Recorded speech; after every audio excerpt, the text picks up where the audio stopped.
Do you find yourself effortlessly spending hours scrolling through social media or playing video games, completely absorbed and undistracted? But watching a 10-minute educational video like this would already be much more difficult, doesn't it? And what about reading an entire book or dedicating 2 uninterrupted hours to study? For many, these tasks seem nearly impossible. You're well aware that activities like reading, studying, exercising, launching a business, or even watching this entire video offer significant long-term benefits.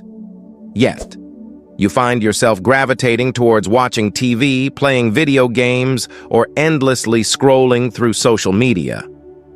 Now, I ask you why. You might argue that it's because one activity is easy and doesn't require much effort, while the other is hard and demands significant attention. Why do we struggle to concentrate on some activities and find it so easy to focus on other things? Why do some people seem to have no problem doing these difficult activities? Can the process of undertaking challenging activities be made simpler? And to answer these questions, we need to talk about a very important neurotransmitter: dopamine. The practice, known as dopamine fasting, originated in Silicon Valley, the United States epicenter for technology innovation and a breeding ground for unconventional health trends often aimed at boosting work performance. Dopamine is commonly dubbed the pleasure hormone, yet this label doesn't fully capture its role. Primarily, dopamine drives our desire for things, fueling the motivation necessary to achieve our goals. When an activity triggers only a minimal release of dopamine, we often find ourselves lacking the desire to engage in it. This situation can feel like a metaphorical prison, restricting our personal growth by compelling us to avoid tasks that could elevate us to new levels of achievement. Conversely, activities that induce a significant dopamine release incite a strong urge within us to repeat them as frequently as possible, reinforcing a cycle of seeking immediate gratification. And what triggers the release of dopamine? Any activity where you can anticipate there will be a potential reward. Take, for instance, the common experience of craving a favorite snack. Just passing by it can cause your body to release dopamine, leading to a sensation of pleasure. This response is perfectly natural, but it's important to recognize its limits. A significant issue emerged when large companies discovered this power of dopamine and turned their products into inexhaustible and easily accessible sources of this neurotransmitter. Often without your awareness, you find yourself subtly coerced into using these products, a form of manipulation leveraging the power of dopamine. Whether it's ice cream loaded with sugar and hydrogenated fats, or digital temptations like social media, video games, adult movies, or even regular films, in all these scenarios, we anticipate some form of reward. Even the notifications on our phones play into this dynamic. We continually check our devices, hoping to find something rewarding. And now you might be wondering, what's the big deal? How does an excess of dopamine actually harm you? To understand the answer to this question, let's delve into the concept of tolerance. Consider a friend who seldom drinks alcohol. It takes very little for him to become intoxicated, right? Now, think about another friend who frequently indulges in heavy drinking. For him to experience any intoxication, he needs to consume significantly more alcohol than the first friend. What has happened here is an increase in alcohol tolerance. This friend has become less sensitive to alcohol's effects. A similar process occurs with dopamine. In essence, when your brain is constantly bombarded with high levels of dopamine, it adjusts, treating these elevated levels as the new normal. This is where the problem becomes evident. Many activities we need to engage in don't release as much dopamine, and as a result, they begin to lose their appeal, leaving us feeling bored. Consequently, The more time we spend on activities like video games, social media, or watching TV, the more challenging it becomes to appreciate moments that offer lower doses of dopamine. This includes not only studying and reading, as previously mentioned, but also simple yet significant moments in our lives, such as having a conversation, enjoying a landscape, or savoring a cup of coffee. Having high doses of dopamine is a kind of intoxication, preventing you from focusing on important long-term goals and from savoring the truly valuable moments in life. This raises a crucial question. Is there a way to avoid these effects? The solution can be found in the practice of dopamine fasting, also known as dopamine detox. Similar to the concept of intermittent fasting that many are familiar with, dopamine fasting aims to reduce exposure to hyperstimulating activities rather than limiting food intake. It's essential to understand that the aim of dopamine fasting is not to eliminate dopamine from your brain entirely.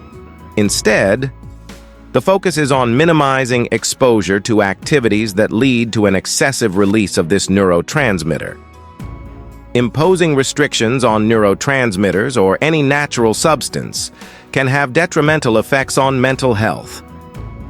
Developing a detailed schedule outlining the detox period and alternative non-stimulating activities is key to successful implementation.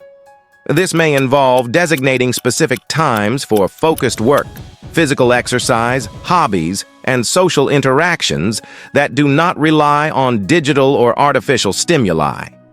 While I'm not an advocate for extreme measures, such as avoiding all stimulating activities for an entire week, I do recommend pausing for at least one day per week.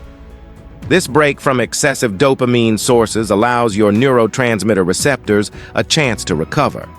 For one entire day, abstain from using the internet, listening to music, consuming processed and high-calorie foods, playing video games, watching TV, or engaging in any form of digital entertainment. The deeper your habitual stimulation, the greater the initial sense of boredom might be.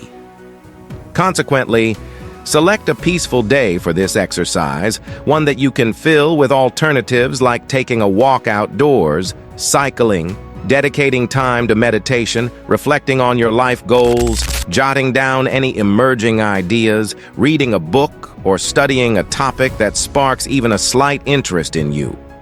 By participating in activities considered more boring, you'll begin to rediscover enjoyment in many things that might currently seem uninteresting. Through this process, your body will adjust back to healthier dopamine levels, potentially leading you to find satisfaction in activities that you currently find tedious. Your body begins to utilize dopamine as a motivator for undertaking difficult tasks, rather than merely seeking rewards. Over time, and with consistent practice, you may find it possible to harness the allure of high dopamine activities as rewards for completing tasks that offer long-term benefits.